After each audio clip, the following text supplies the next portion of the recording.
So here we're going to want to find our common denominator since we're adding and subtracting fractions. Well, to find that common denominator, once again, you want to factor each denominator. So the first one factors into an x plus 3 times an x plus 3. The second one is differences of squares. And the last one does not factor. So now you need to go ahead and find that common denominator. Well, notice this first one is really an x plus 3 all squared because it's an x plus 3 times an x plus 3.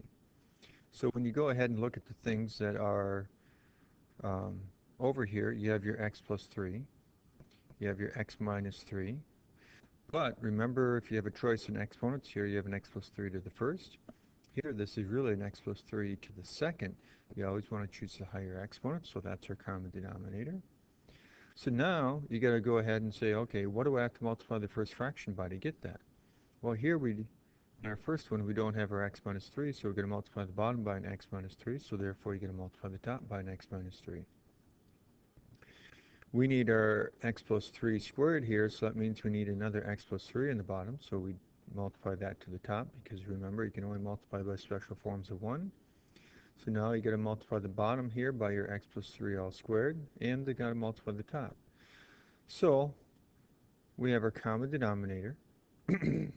Here we have this times this here, so we could go ahead and work that out, foiling that out. Here we have our common denominator written down. Now we can take our 5 and distribute 5x, distributing it through. Here we have a common denominator, so we need to take our 7 and bring it through here. But remember, this is an x plus 3 times an x plus 3. And so this part right here is really, once again, just that. So all you have to do is take a 7 times this here. Or you could go ahead and FOIL that out and then distribute through your 7. Doesn't make a difference. Okay, so now let's go ahead and collect your like terms. When we remember, like terms are things that have the same exponents. So we have like terms here. We also have our like terms here. And then we have our constants. And that would be these right here. Collect all those and combine them together. Then like colors go together here. And we get this. And now once again, you want to see if this is simplified. So you want to see if there's any factors top and the bottom. The bottom's already factored. So all we have to do is factor the top. So we factor the top, we get this. And notice then that your x plus 3 here simplifies down with one of these down here. Because this is an x plus 3 to the first, this is an x plus 3 to the second. Which one has more x plus 3s? The bottom does, has one more. So on top we just have that. On the bottom you have an x plus 3 to the first and an x minus 3. If you wanted to multiply out the bottom, you could, but there's no need to.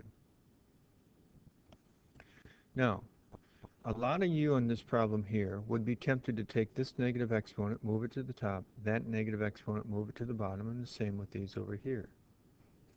That works great when it's all multiplication and division, but here we have some addition and subtraction. So let's go ahead and take a look over here. If we would take this 5 to the top, we get this. Our 3 to the negative 2, we get this. Our 4 to the negative 1, we get this. Is this side equal to this side? Well, on this side here, we know that we get a 9 minus a 4 on the bottom, so we get 5 over 5, which is a 1. We want to know, are we going to get a 1 on this side? Well, this is really a 1 over 3 squared, or 1 over 9. This is a 1 over 4. So your common denominator would be a 36, so that's why we have a common denominator of 36. Our 1/9 here is 4 over 36. Our 1/4 is 9 over 36. Our bottom is a 1/5. If we subtract those, we're not going to go ahead and get our 1. So they are not equal. So when it's a plus or minus sign in here, you cannot just flip places. So you need to think. This y to the negative 2 is really a 1 over a y squared. X to the negative 2 is a 1 over an x squared. Similarly on the bottom.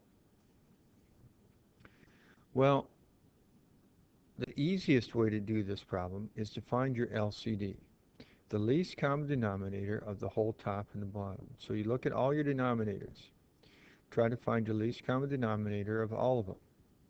Well, that ends up being an x squared times a y squared. So we're going to multiply the top by an x squared, y squared and multiply the bottom by an x squared y squared. Now I'm going to include several steps here. Some of you will be able to do this in your head and get it simplified down a lot faster. So all we're going to do is just take and distribute this through. It's really just an x squared y squared times this, x squared y squared times this. And so then we're going to get an x squared y squared, which is really over 1 times this, gives us this here, and this times this gives us this. Same idea on the bottom. Your x squared y squared times this, x squared y squared times that. Now you'll notice each one of these fractions simplifies. Here's your y squareds drop.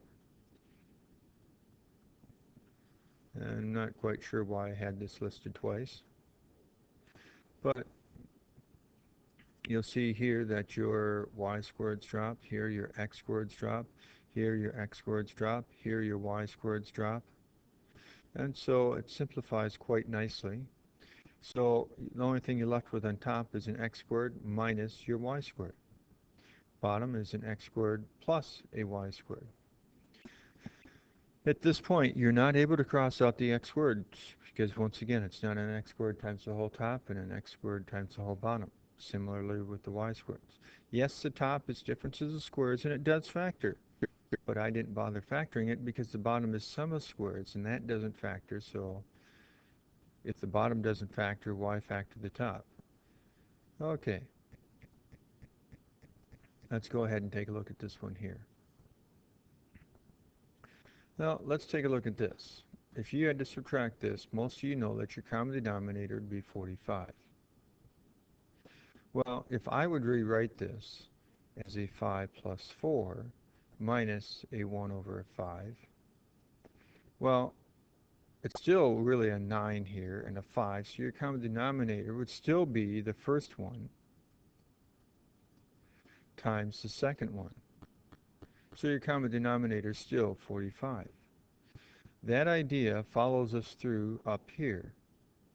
Our common denominator here was the first one times the second one. Same idea here. Our common denominator is going to be our first denominator times our second denominator. So that's why our common denominator is an x times an x plus h. So this first fraction, to add them together, needs another x on the bottom. So therefore, you're going to multiply the top also by x because you need to multiply by special forms of 1 so you don't change your problem. Here we need an x plus h on the bottom, so here you need an x plus h on the top. Well, we're going to have a 1 times our x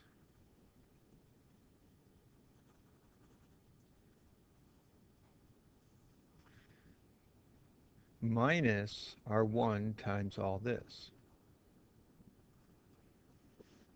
over our common denominator. Now you'll notice it is all divided by h, which is really an h over a 1. So instead of dividing by a fraction, I'm going to multiply by the reciprocal, so that's why there's a 1 over an h here. So if you eliminate the parentheses on the top by distributing through the negative sign, you would get this. You'll notice an x minus an x, they're going to drop. Well, we now have something that's going to simplify because you'll see that you have an h times the whole bottom here and you have an h times the whole top. So you're really just left with a negative 1 times the bottom.